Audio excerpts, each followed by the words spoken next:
hit it, flip, mix, kiss. I don't even know if I did everything. She's going way too fast. Ariana, slow down. Is this even done? My God, this looks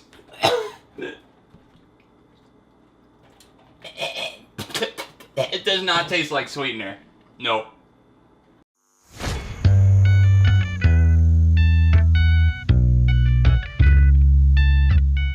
What's up everyone, John from ARTV. It's time for a review of the fourth studio album by the massive success that is Ariana Grande, a pop star, somebody that's seen a ton of success in the mainstream. Her new album is titled Sweetener.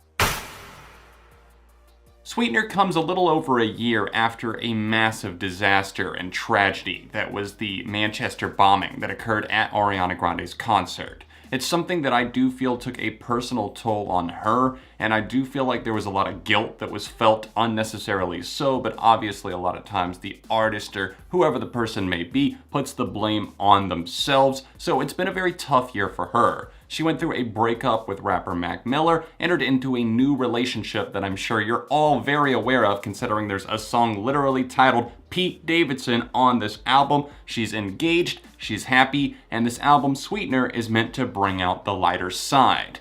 Now obviously in the past, if you've been watching my channel for a while and you've seen any of my Ariana Grande reviews, you know that I'm normally on the side of the fence of being a fan. I think that she's definitely had some messy outings. My Everything was kind of a train wreck that had some good songs and some great moments on it, but overall, I just went back to this album and it was like my mind was moving at 1,000,000 miles a minute. I could not keep up with all the twists and turns, and unfortunately, I would have to compare Sweetener to My Everything, at least in terms of its similarities and its lack of cohesion. It's something that definitely struggles to just keep a pace going, and I feel like a lot of that is probably in part to her collaborator Pharrell Williams, who had his hands all over this album. There are plenty of songs that are also produced by Ilya, a Swedish producer, Max Martin working on No Tears Left to Cry and a couple of other cuts. It's interesting how those kind of stand out in much bigger ways than a lot of the Williams assisted tunes. It just feels like their styles clash a bit. If you sit down and listen to something that's produced by Pharrell Williams, whether it be him, his group the Neptunes, even NERD, you generally know that it's Pharrell working on it. He has kind of this eclectic style, I would say, that works for a lot of artists that brings out the best in them, but with Ariana Grande, I just don't know if his mix of rhythmic drums and driving samples loops that feel a little bit wonky and out of place necessarily fits her voice. I've always said that Ariana has such a powerful, towering voice that encapsulates everything from R&B to a little bit of rock flair, even on tracks like Dangerous Woman, a fantastic cut from Grande that truly stood out on her last studio outing. But on this album, I do feel like she's a bit more subdued, especially on the Williams-assisted tunes. Sweetener is such an odd combination and stirring of the pot. It's something where you add in these ingredients that just feel a little bumpy as you listen through the track listing and you go from a track like Raindrops, which is a nice cover that opens things up, pretty much just vocals and a nice lighthearted feel, and then you move into Blazed, which definitely feels more like it would have suited Gwen Stefani or somebody else that Pharrell Williams often collaborates with. It has an okay snappy feel to it, but still, it's a bit jarring. It's a track listing that definitely moves all over the place, and I guess what I'm getting at is that its sound is pretty inconsistent even for a pop album that's not maybe trying to present itself as the most cohesive thing. It jumps around, and I feel like it just has songs that people are going to cherry pick off, and they're not going to come back to the record as a whole.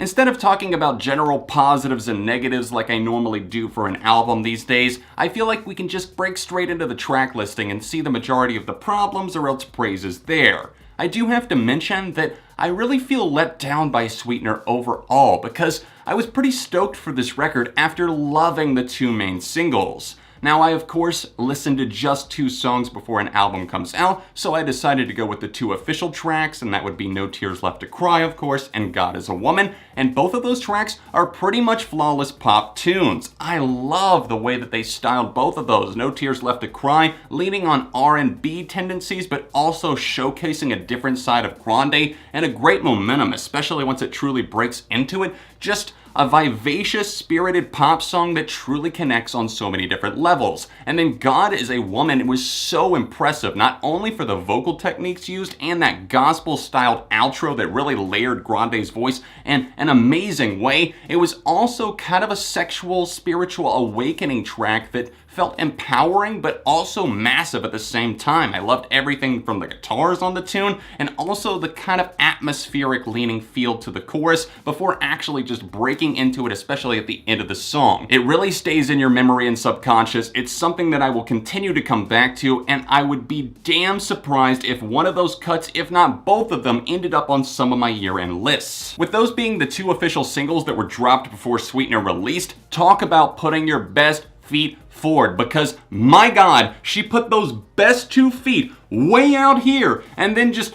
jumped over everything, totally surpassing. And they're at different parts of the track listing too. It's like you have to jump to the first one and you're like, oh, I landed on something great here. It's like when you get a great turn in Monopoly or another game, and then you jump to the next space, and that's No Tears Left to Cry. And in between, you're just kind of left in these lower peaks of the valleys. Not to say that you don't start climbing back up from time to time, it's just that I don't ever feel like she tops either of those songs, and that's truly disappointing. Inconsistency plagues the hell out of this album, and I do have to tear into real quick the first promo single from this thing, which is titled The Light Is Coming, featuring rapper Nicki Minaj. This, of course, is not at all the first time they've collaborated, and I've never really enjoyed any of their collaborations. I just don't feel like it works as well as they think it does. And on The Light Is Coming, who the hell approved this? Signing off on a song like this that literally feels like Lemon 2.0, which NERD put out last year with Rihanna, except shitty, except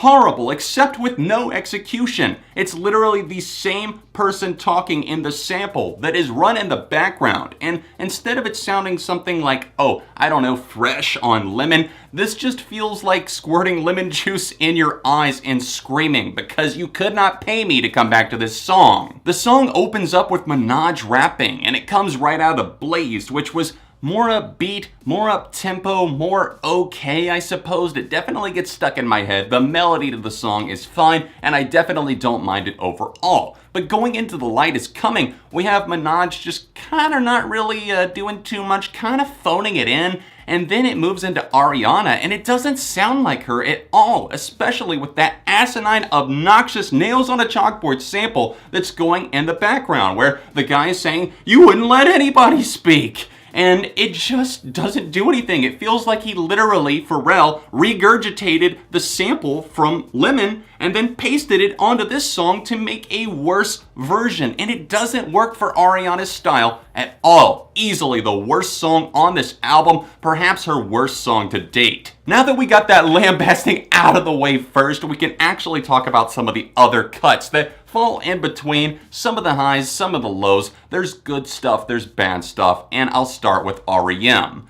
This was teased as one of Grande's favorite songs on the LP, and it definitely talks about that deep sleep cycle, of course. R.E.M., that cycle of sleep when you're really having vivid dreams, perhaps sexual dreams, and there's definitely some of that tension that's felt here. It has kind of this chiming beat that reminds me of like being on a carousel, oddly, and it's definitely growing on me. This is a nice, kind of subtle, low-key moment that features Grande talking about her feelings on things. Obviously, Pete Davidson is probably a huge key to unlocking the meaning behind many of the songs on the track listing, but this one in particular, it feels like she's talking about things, and obviously, you can kind of do the math and see who she's talking about, at least when it comes to the sexual stuff here. Goodnight N Go has a potion that definitely feels a little bit more electronic and dancey, especially leading into the drop that goes through the chorus, and this is a nice moment that does feel supercharged with emotion, and it's more moments like this and even Get Well Soon. Even though I don't like the latter of those, the closing moment, all that much, it feels like I was wanting more of that because obviously Grande went through some terrible things, and I know she's dealing with it in terms of positivity, but I just don't feel like the album really addresses all that much or does anything. It feels like a very standard and safe pop album that doesn't really push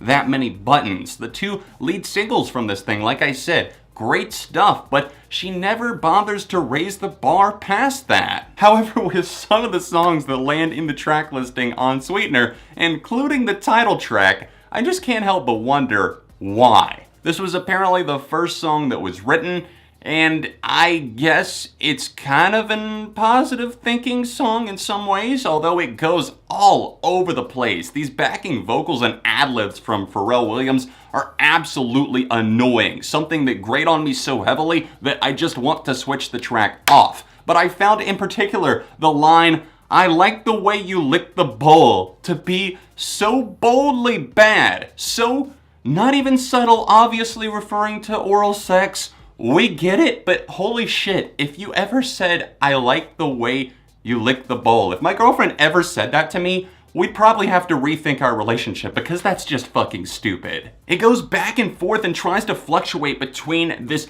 build up to a chorus where it feels like she's got something going perhaps, but you have these annoying ad-libs in the background and the instrumentation just not fitting what she's saying at all. And that's why I have to say, still, I feel like their styles clash so heavily. Williams and Grande, not a good mix. Cycling over to some more things that I did like about this album, some other standout moments I suppose. I really did like Breathin. This is a nice pop jam that goes down very fresh, soothing, just a good moment that definitely breathes some life back into the listener and the album in general. I also really do like Better Off. This was a standout moment for me that did feel like it was tinged with more of Grande's personality, something that I feel was oddly missing from this album in general. Multiple Worlds actually come together and sync pretty well on the cut Borderline, featuring rapper Missy Elliott, a legend at this point, who I didn't know was now 47 years old. Where has the time gone? Missy Elliott, obviously a legend in the world of music, and it's nice to see her on this track, even though she is a little bit more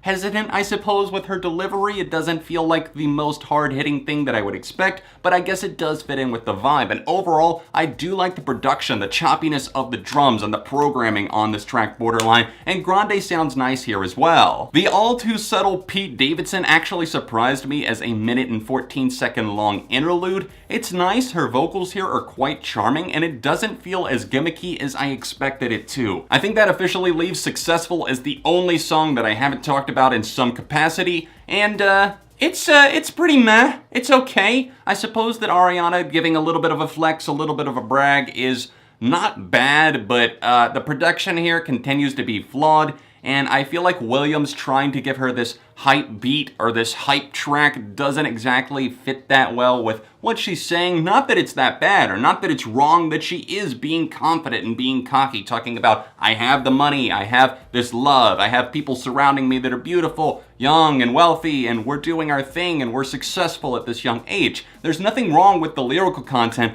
it's the way that it's presented. I feel like if the song was actually there, then I would care about it a whole lot more. But here, with the product that we get, I just don't, and that's the sad case for so many of the tracks here. They're just plain forgettable.